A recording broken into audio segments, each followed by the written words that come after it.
Guys আজকে আমি বেরিয়ে পড়েছি হাওড়া মেট্রোয় যাওয়ার উদ্দেশ্যে। তো দেখি এখন আমি শুনেছি নাকি যে সবুজ পায়ের ছাপ যেদিকে থাকে সেটা হচ্ছে হাওড়া যাওয়ার দিক, আর ব্লু মানে নীল পায়ের ছাপ যেদিকে থাকে সেটা নাকি ফেরত আসার দিক। তো খুবই এক্সাইটেড হাওড়ায় যাওয়ার জন্য মেট্রো করে, বিকজ আমি হাওড়ার ওপর দিয়ে লঞ্চে করে গেছি, নিচ দিয়ে তো কোনো দিন যাইনি, গঙ্গার তলা দিয়ে তো কোনো দিন যাইনি। তো গঙ্গার ওপর দিয়ে যাওয়ার এক্সপিরিয়েন্স আলাদা, তলা দিয়ে যাওয়া সেটা কীরকম, শুনেছি নাকি ব্লু লাইটিং হয়, তো সেই সব তোমাদের সাথে শেয়ার করবো। आपका स्वागत करती है। ट्रेन अब प्रवेश करते चलेছে হুগলি নদীর তলদেশে মেট্রো রেল सड़क कुछ ही क्षणों में ये ट्रेन হুগলি नदी के नीचे मेट्रो रेल सड़क में प्रवेश करेगी।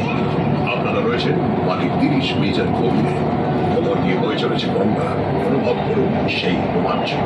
আর 20 মিটার ভूमिगत है, ऊपर से बहती गंगा रोमांच का अनुभव करें।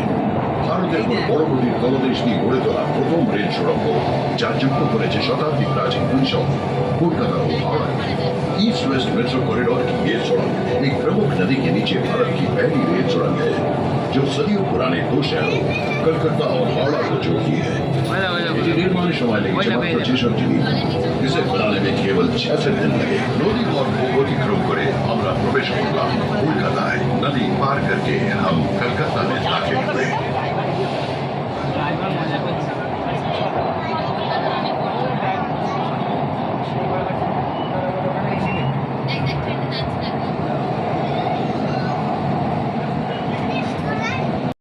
তো আমি এই জাস্ট নামলাম।